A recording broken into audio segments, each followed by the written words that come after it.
athletics world, including Jackie Joyner-Kersee, who's regarded as the greatest female athlete of all time, South Africa's very own Elana Meyer, and former marathon world record holder Wilson Kipsang will join a number of equally recognized panelists at the Global Athletics Conference, or the GAC, in Durban. Now, joining us from the studio down in Durban is a world marathon record holder, the current world marathon record holder, Dennis Kimetto from Kenya, and multiple Olympic medalist and former World and Commonwealth Games champion, Ato Boldon. So let's go through to them now. A very good morning, gentlemen.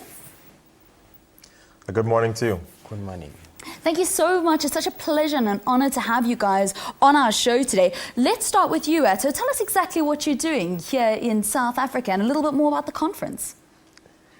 Well, it's my second time in South Africa, so I'm happy to be here once again. I am the keynote speaker. It gets underway tomorrow morning.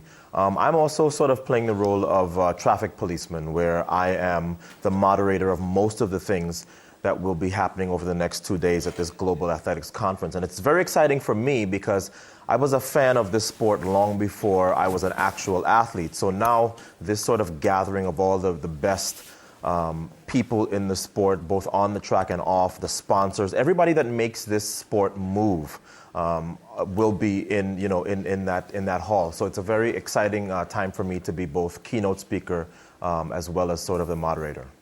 So just tell us, what exactly are you guys going to be covering at the conference, and what do you guys hope to come from the conference? Well, we believe that the sport of athletics is the greatest sport that there is. And we also believe that in many countries, including in South Africa, I live in the United States, and that's certainly the case there. Track and field and the sport of athletics does not get the due that it deserves. And we're sort of bringing everybody together to have an open and honest conversation as to why that is. Why does this sport only matter so much in the Olympic year and not as much in the other years? And there are a lot of other topics I think that are going to be covered. But the general point of all of this is, how can we make this sport better and be more attractive to a global audience? Because when the Olympics are on, everybody tunes in. It's the 3 years in between that we have a little bit of a problem with keeping those eyeballs glued to our sport. Yeah, I mean, I think a big telling factor is if you look at the latest Forbes list of the highest paid athletes, there's only one from the sport of athletics, and that's Usain Bolt at number 45. We'll chat a little bit more about that, but I want to bring in the gentleman that's sitting next to you. He's the fastest man, over 42 kilometers currently. That's Dennis Kimetto of Kenya. Dennis, welcome to South Africa. Is this your first time, and how's it been going so far? Yeah, for me, this is the second time to come to South Africa, so I like South Africa. Let's speak a little bit about that world record in Berlin. It was less than 2 months ago. Has it set in yet that you're the world record holder? Yeah, so I feel good for me. I'm a world record holder. When anybody ever speaks about the marathon, a lot of people want to know, do Kenyan athletes believe that you guys can go sub 2 hours? Yeah, if you train good, maybe you can put again. All right. And Dennis, what is the key to running a fast marathon time? It's 2 hours, 2 minutes and 57. All right, so you have to work very, very hard, I think, is one of the things that you absolutely have to do when training and wanting to run fast times in a marathon. Ato, let's just chat a little bit to you. On your Twitter account, as part of your little bio, you say drug-free since 1973. Now, this is something that comes up because, unfortunately, like cycling, it's a very big question mark when viewers watch the sport, because they say, is that realistic? Is that truthful? Is this something that you guys are going to be delving a little bit deeper into? That's one of the main things that we're going to be delving into. And, one of the points that I intend to make over the next 2 days is we have to be honest as to what has happened in the past and how we're going to move forward. Because, if you were a financial planner and every couple months you had somebody in your office who was convicted of embezzling, nobody would come to you as a client. So I understand that because of maybe the sins of athletes in the past, a lot of the fans have gone elsewhere, and that's something that has to be addressed. I think that for this sport to regain credibility, we're going to have, despite what WADA or any of the drug enforcement agencies say, we are going to almost have to have our own charter where the athletes say, I am signing this, and this will mean that if I am ever found guilty of a serious doping offense, I will be banned for life. There's no other way, because we have to get to a point where the people who are watching this sport can believe in what they're seeing. You mentioned cycling, and that's a very good analogy. You know, one of the big things that shocked so many people recently was Rita Jeptu testing positive. She is a Kenyan athlete and probably one of the greatest marathon runners, but now she'll go to trial for having tested positive for EPO. And then comes the question mark as to what the local anti-doping authorities are actually doing. It's a question mark that's come up in two countries where we are so used to seeing fantastic athletics performances, and that's Kenya and Jamaica. I mean, how do you, as a former athlete, how do you feel about that, and what is actually done by the local anti-doping authorities?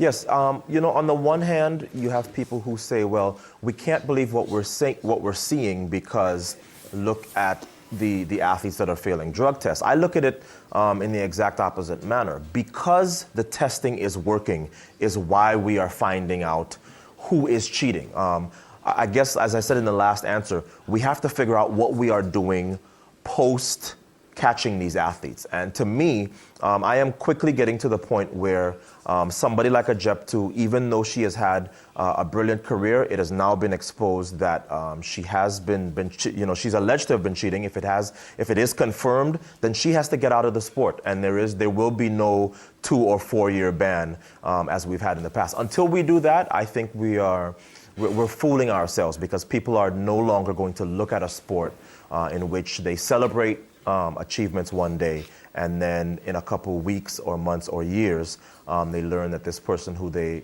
have celebrated and idolized has been found to be cheating. So you're going to be moderating a lot of the conference. Who are you looking really forward to hearing from? Because I looked through your panelists, and I don't think that there's more Olympic medals, World Championship medals in any other place really over the next 2 days than there will be in Durban. Yeah, that's very true. One of the people who I personally invited here is Jackie Joyner-Kersee, somebody who I've always looked up to in the sport. I actually went to the University of California in Los Angeles because of her. So I think Jackie is sort of from that golden age of track and field in the mid to late 80s. Of course, her career stretched until the 90s as well. But I'm very, very curious to talk to her and get a sense of, that was when track and field and athletics was king.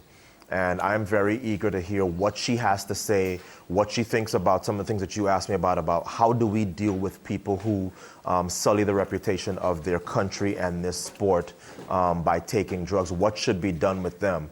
I talked to Jackie enough to know what she thinks, but I think for me it's exciting to interview her with a global audience, and certainly with a national audience, so that everybody can sort of listen to this woman who has been there and done that and seen it all. Ato, my viewers will be very upset if I say goodbye and I don't ask you what it takes to actually be a world champion sprinter. You were world champion 97 over 200 meters, won a number of Olympic medals, and with a PB of 9.89 seconds over 100. So what exactly does it take to be a world-class sprinter? I think it takes a commitment to effort and a high pain tolerance. I am, 5'9", 175 pounds. I was never the biggest or the strongest, but you can ask my old coach and he will tell you that he can probably count on one hand in 10 years the number of workouts I did not finish. And I had a real obsession. Of course, that obsession helps me now that I'm a track and field broadcaster, but I had to know every split, what every opponent would do. So I think attention to detail and a real commitment to being the best. I see a lot of young talent that I get to interact with now, and they are, I call it the lotto generation. They're trying to get those results overnight. I tell them all the time, I said, listen, I have 4 Olympic medals and I have a world title and a Commonwealth title. I can't remember any of the work, but no matter where I go, I'm a world champion forever. So it really is a focus on remembering that your legacy and your medals and so on can be forever. The pain is temporary, and track and field is certainly not an easy sport to train for. Lovely stuff. That's Ato Boldon, former 200-meter world champion, sitting next to the current men's marathon world record holder, Dennis Kimetto of Kenya. Thank you very much, and all the best of luck for the Global Athletics Conference, which is taking place today and tomorrow down in Durban. I do hope that you found some value from that interview, because two more talented athletes you probably will find it'll be very hard to find here in South Africa over the next 2 days. Time now for your